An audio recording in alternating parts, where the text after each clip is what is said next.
ಲೋಕಸಮರದಲ್ಲಿ ಮಂಡ್ಯ ಅಖಾಡ ಮತ್ತೊಮ್ಮೆ ರಂಗೇರಿದೆ.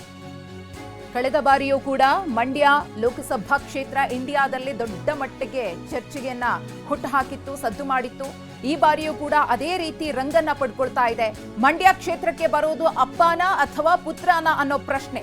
ಅಡಕತ್ತರಿಯಲ್ಲಿ ಸಿಲುಕಿದ ಎಚ್.ಡಿ. ಕುಮಾರಸ್ವಾಮಿ ಮೈತ್ರಿ ಅಭ್ಯರ್ಥಿಯಾಗಿ ಎಚ್.ಡಿ.ಕೆ ಅವರು ಸ್ಪರ್ಧೆ ಮಾಡುವುದು ಕನ್ಫರ್ಮ್.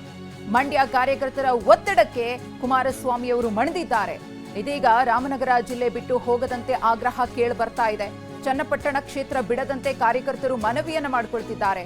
ಮಂಡ್ಯದಿಂದ ನಿಖಿಲ್ ಸ್ಪರ್ಧೆ ಮಾಡಿಸುವಂತೆ ಒತ್ತಡ ಹೆಚ್ಚಾಗ್ತಾ ಇದೆ. ಕೊನೆ ಘಳಿಗೆಯಲ್ಲಿ ನಿಖಿಲ್ ಕಣಕ್ಕಿಳಿಸ್ತಾರಾ ಕುಮಾರಸ್ವಾಮಿ ಅವರು ಅನ್ನೋ ಪ್ರಶ್ನೆ ಎದುರಾಗಿದೆ.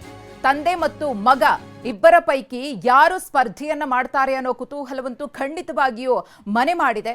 ನಿಖಿಲ್ ಕುಮಾರಸ್ವಾಮಿ ಅವರು ಕಳೆದ ಬಾರಿಯ ಲೋಕಸಭೆ ಚುನಾವಣೆಯಲ್ಲಿ ಸ್ಪರ್ಧೆಯನ್ನ ಮಾಡಿ ಮಂಡ್ಯ ಲೋಕಸಭಾ ಕ್ಷೇತ್ರದಲ್ಲಿ ಸೋಲನ್ನ ಕಂಡಿದ್ರು. ಎಂಎಲ್ಎ ಚುನಾವಣೆಯಲ್ಲೂ ಕೂಡ ಅವರು ಸೋಲನ್ನ ಅನುಭವಿಸಿದ್ರು. ಮೂರನೇ ಬಾರಿ ಅದೃಷ್ಟ ಪರೀಕ್ಷೆಗೆ ಇಳಿತಾರಾ ಅನ್ನೋ ಪ್ರಶ್ನೆಯೂ ಕೂಡ ಎದ್ದಿದೆ.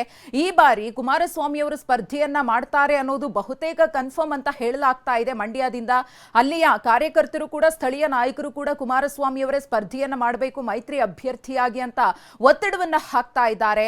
ಆದ್ರೆ ಕುಮಾರಸ್ವಾಮಿ ಅವರು ಇದುವರೆಗೂ ಕೂಡ ಯಾವುದೇ ರೀತಿಯ ಒಂದು ನಿರ್ಧಾರವನ್ನ ತೆಗೆದುಕೊಂಡಿಲ್ಲ.